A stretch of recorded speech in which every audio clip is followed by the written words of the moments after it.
Morning, teacher. The coordinator told me you were here. Sorry to bother you. Hello, Henry. That's okay. Tell me, what can I do for you? I really need your help. You know I study English because I want to apply for a better job position. Yes, I remember you told me that the first class. Why? Well, I had a presentation last week in my job. I had to do it in English. It wasn't good. My boss told me I was going to have a new opportunity. These clients are coming back, and I have to explain the project to them again. But this time, it isn't going to be a presentation. Or, well, it will be a different one. But I will have to talk to them in English. The thing is, I don't know if I can do that. Whenever I talk to someone in English, I get nervous. I don't know what happens, but I panic. I don't know what to do. I need your help, please. I see. Well, that's very usual. People usually get very nervous when they speak English.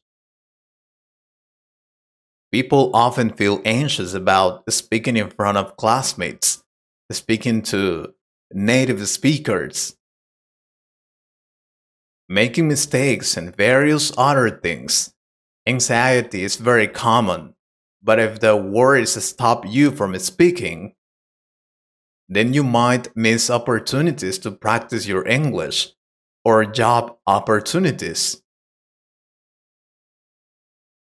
Let us look at some of the ways that can help you overcome your nervousness when asked to speak English.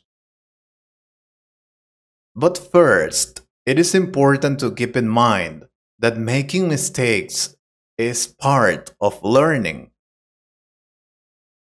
Alright, now breathe properly.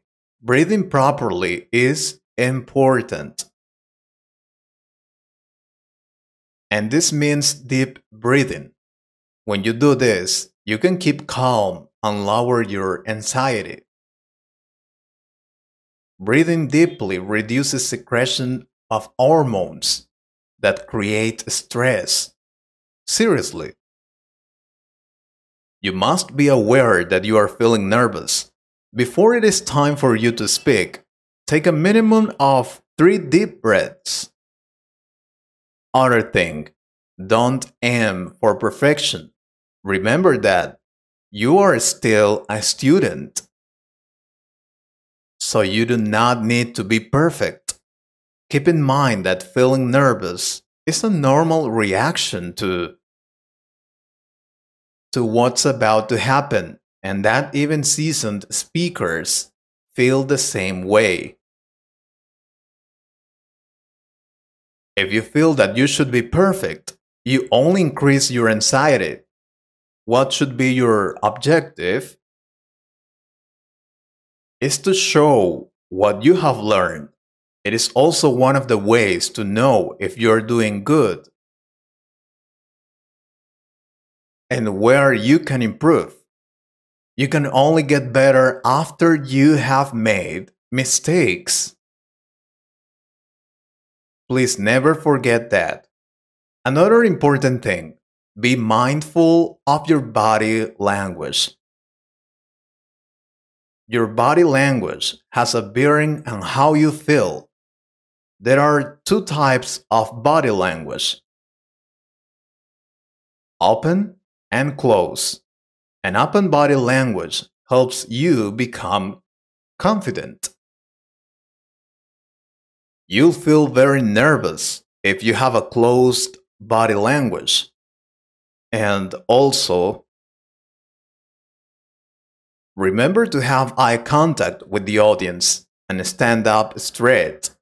Do not slip your hands into your pockets or cross your arms across your body.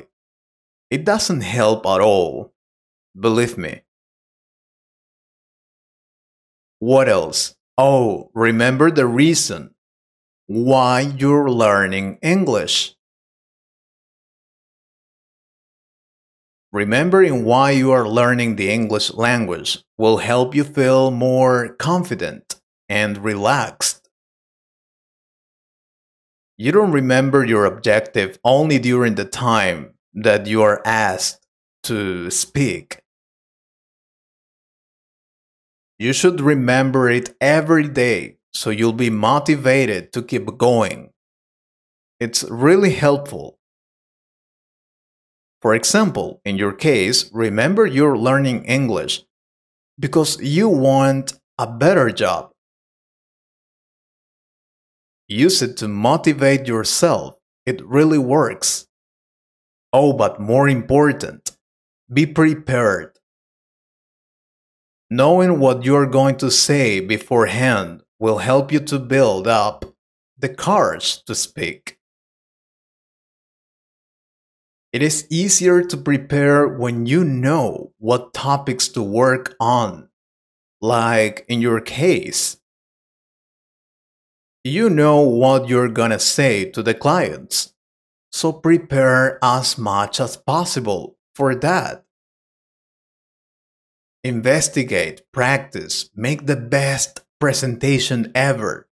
That way you'll make it happen. What I mean is, motivation is good, but it doesn't work without preparation. It's like when you're studying for an exam. If you study hard to take that exam, then you will feel more confident and you will make it better.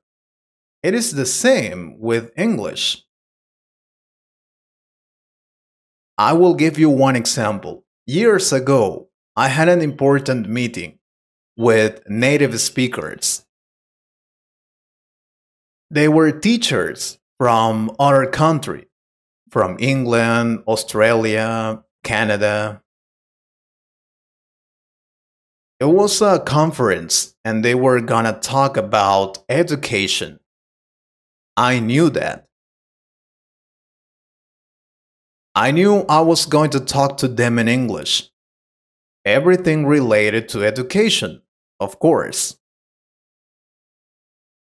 Well, I investigated about it, learned new vocabulary and new education trends. It went very well. I could speak to them. It wasn't perfect, but I did it very well. So it really works. Advice: develop your listening and reading skills. It will help you a lot. Preparation for speaking English should not be a few hours or days before. It should be a continuous process. Well, you can do both. You should be reading more to understand more and learning to listen more. These two practices will help you build your vocabulary. Try it. Finally, stay calm. Yeah, I know. I know it's difficult. But remember, you have to make mistakes in order to improve something. I will tell you what I do every time I feel nervous about something. What I do, I ask myself this question: what's the worst that could happen? Very important question. Sometimes what we think is the worst really isn't. So always ask yourself that question.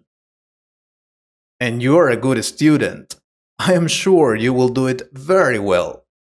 I trust you. Really? Do you think I can do it? Thank you, teacher. I feel better now. I will have that presentation and then I will tell you how it went. Wish me luck. I hope you liked this conversation.